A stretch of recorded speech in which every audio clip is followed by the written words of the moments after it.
बिस्मिल्लाहिर्रहमानिर्रहीम। अस्सलाम वालेकुम प्यारे प्यारे बहन भाइयों, आज मैं आपको बताऊंगी अंडा आलू का सालन बनाने का ऐसा मुनफरिद तरीका कि जो भी खाएगा वो उंगलियां चाट जाएगा।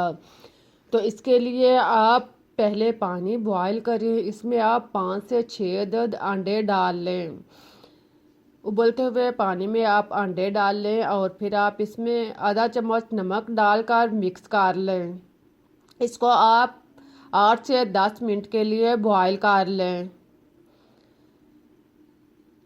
अंडे को आप बॉयल होने दें। इतनी देर में आप कढ़ाई में आधी प्याली घी डाल लें, इसे आप अच्छी तरह गरम कर लें। फिर आप 2 दरमियाने साइज के या 1 लार्ज प्याज लें, इसको आप काट कर ब्राउन कर लें। देखें प्याज को आप इस तरह ब्राउन करके इसको आप निकाल लें। इसका ऑयल अच्छी तरह रिमूव कर लें और इसको आप ऑयल से अच्छी तरह निकाल लें। फिर आप इसको ग्राइंडर में डालें, साथ में आप आधा कप दही डाल लें। इनको आप अच्छी तरह पीस लें। इसको आप अच्छी तरह ग्राइंड करके एक साइड पर रख दें।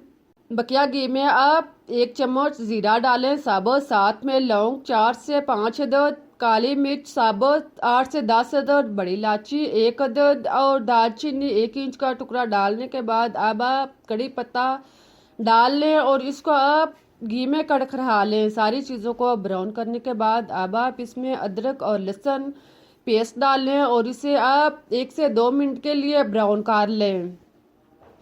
फिर आप 1 अदद टमाटर लें, इसका आप पेस्ट बना लें। टमाटर का पेस्ट डालने के बाद आप इसे मिक्स करें और इसका पानी खुश्क होने तक इसको पकने दें। फिर आप इसमें सुरख मिर्च पिसी हुई 1 चम्मच, हल्दी पाउडर आधा चम्मच, नमक 1.5 चम्मच या आप टेस्ट के मुताबिक डाल लें। काली मिर्च आधा चम्मच और खुश्क धनिया कुटा हुआ 1 चम्मच डालने के बाद इस सब को आप मिक्स करें और इसे आप 3-4 मिनट तक फ्राई कर लें। इसके बाद आप इसमें दही और प्याज का पेस्ट शामिल करें जो अभी हमने ग्राइंड करके रखा हुआ था। इसे आप डालने के बाद अच्छी तरह मिक्स करें और फिर इसी बर्तन में थोड़ा सा पानी डालकर आप बर्तन को साफ करके पानी इसमें डाल लें। इसे आप 2-3 मिनट तक पकने दें। फिर आप इसमें आधा किलो आलू कटे हुए डाल लें। इसको आप पहले काट कर रख लें। मुनासिब साइज से कटे हुए आलू के टुकड़े इसमें डाल लें और इसको आप 8 से 10 मिनट के लिए भून लें। आलूओं को आप खूब अच्छी तरह भूनें। जब इनका घी अलग होना शुरू हो जाए तो आप इसमें 2 गिलास पानी डाल दें। पानी डालकर आप इसको अच्छी तरह मिक्स करें। साइडों से मसाला अलग कर लें और इसे ढक्कन बंद करके 8 से 10 मिनट के लिए पकने दें। इसके बाद आप ढक्कन ओपन करें। आप देखें कि आलू जो हैं वो नरम होना शुरू हो चुके हैं। आलू नरम हो चुके हैं और शोरबा भी अपने मकदार से आधा रह चुका है। अब आप इसमें उबले हुए अंडे डाल लें। इनका आप छिलका उतार लें। साथ में आप 4 से 5 हरी मिर्च साबुत डाल लें। फिर आप चम्मच लाकर इसका ढक्कन बंद कर दें और इसे आप मज़ीद 5-6 मिनट के लिए पकने दें।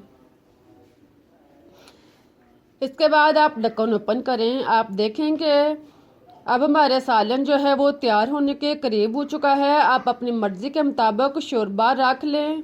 जितना आप शोरबा पसंद करते हैं इस हिसाब से रख कर आप इसमें हरा धनिया कटा हुआ डाल दें। साथ में आप पिसा हुआ गरम मसाला आधा चम्मच डाल दें और इसको आप मिक्स कर लें। देखें आप बहुत ही मज़ेदार टेस्टी सालन जो है वो तैयार हो चुका है। इस तरह से जब ग्रेवी बन जाए तो आप इसको उतार लें। चूल्हा बंद कर दें और इसको आप उतार कर प्लेट वगैरह में डालें और खाने के लिए पेश करें। बहुत ही मज़ेदार और टेस्टी रेसिपी तैयार हो चुकी है। देखें कितना अच्छा और मज़े का सालन तैयार हुआ है। जब आप इस तरह से अंडा ग्रेवी बनाएंगे तो सभी उंगलियां चाट कर खाएंगे। उम्मीद है कि आप लोगों को भी रेसिपीज बनाने का तरीका पसंद आया होगा। अगर अच्छा लगा है तो इसे लाइक करें, चैनल को सब्सक्राइब करें।